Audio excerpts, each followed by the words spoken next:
let's blanch some green beans. So I just came from the farmer's market and I grew some green beans, but I didn't grow as many as I would like to have preserved. So I bought more. So this is a mixture of, these purple ones are mine. There's a few, it's only a few. I got some purple pole beans when I went to mommy's house. The rest of these are from the farmer's market, and I wanted to show you guys how I preserve them. So first you have to blanch them. I've got our water boiling here. I'm gonna put them all in this boiling water without hurting myself. I could just pour it probably.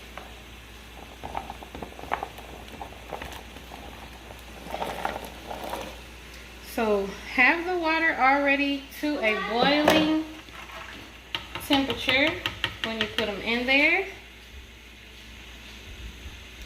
And I'm gonna let these boil. When you look it up, it says 3 to 4 minutes, or you can watch them and see when they turn a really nice bright green. The purple ones are also gonna turn green. Sorry guys. So if you grow purple,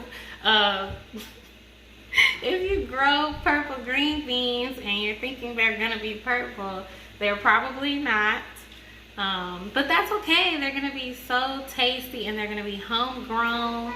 So this is just another great way to stock up your fridge, your freezer. You can also can them, which is something I'm learning. I have a canner, but I haven't learned it yet, and I'll definitely share with you guys when I do. So I'm gonna turn the timer on for 4 minutes on my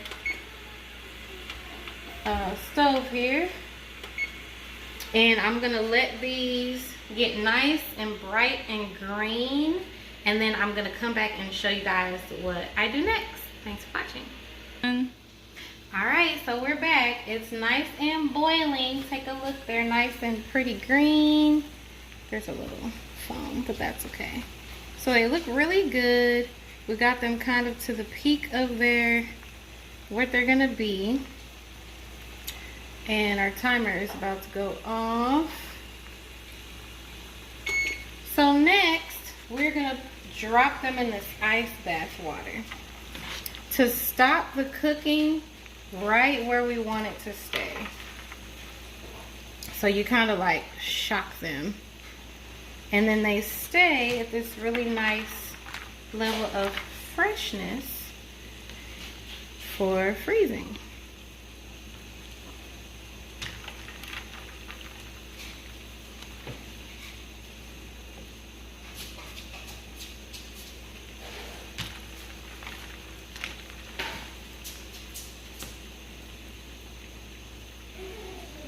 And they look good enough to eat now.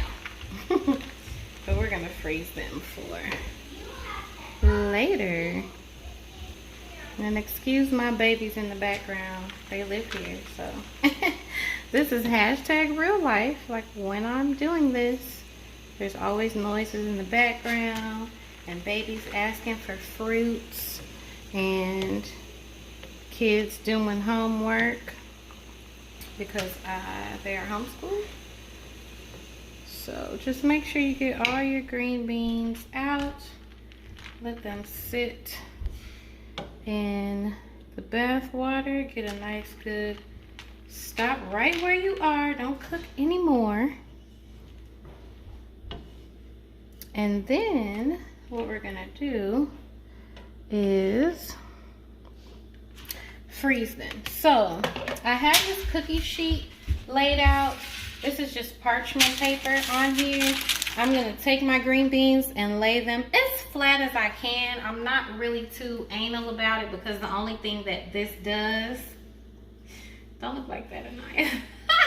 I'm anal about a lot of things, but I'm not anal about this, because the only thing that it does is allows you to stick this in the freezer and lets them freeze kind of separated, so that when you put them in your freezer bag, they're not all like stuck together like a block.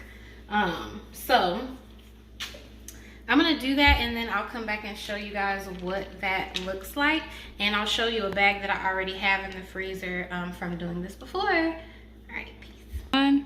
Okay, family, so I got them all lined up or laid out.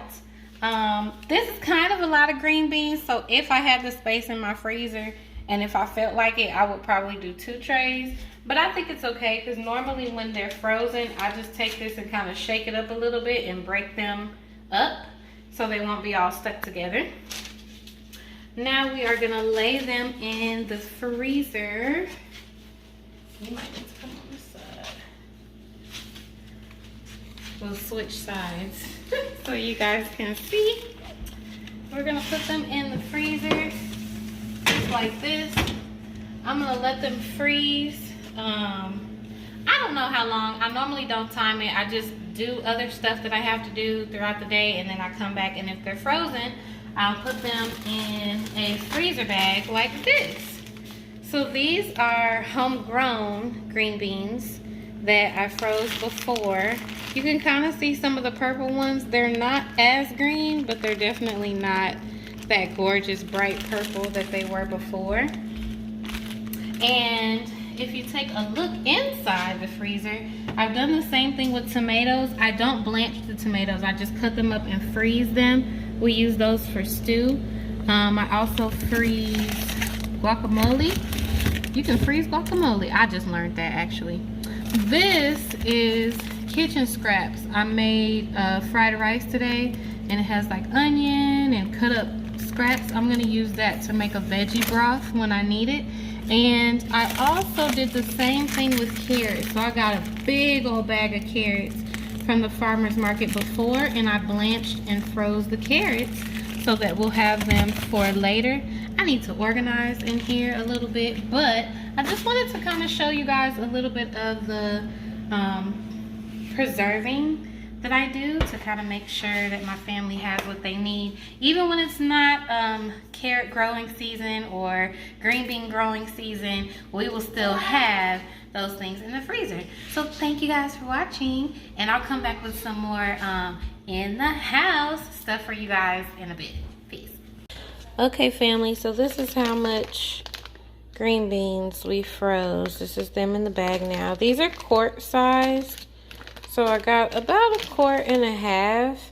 So we're a family of 5, so this will probably be like a side dish for a meal, and then I probably will I'm probably gonna do this again multiple times. I do it when I go to the farmer's market. I try to get a few extra things to freeze, but until we get our big freezer, our deep freezer over here, I don't want to overload the freezer. So this could either be like next time I make fried rice, I'll use this amount, or I'll do it again and fill this one back up. But for now, they can stay nice and frozen in the freezer until I need them. So I just wanted to show you guys about how much that was. And that's about it. Peace.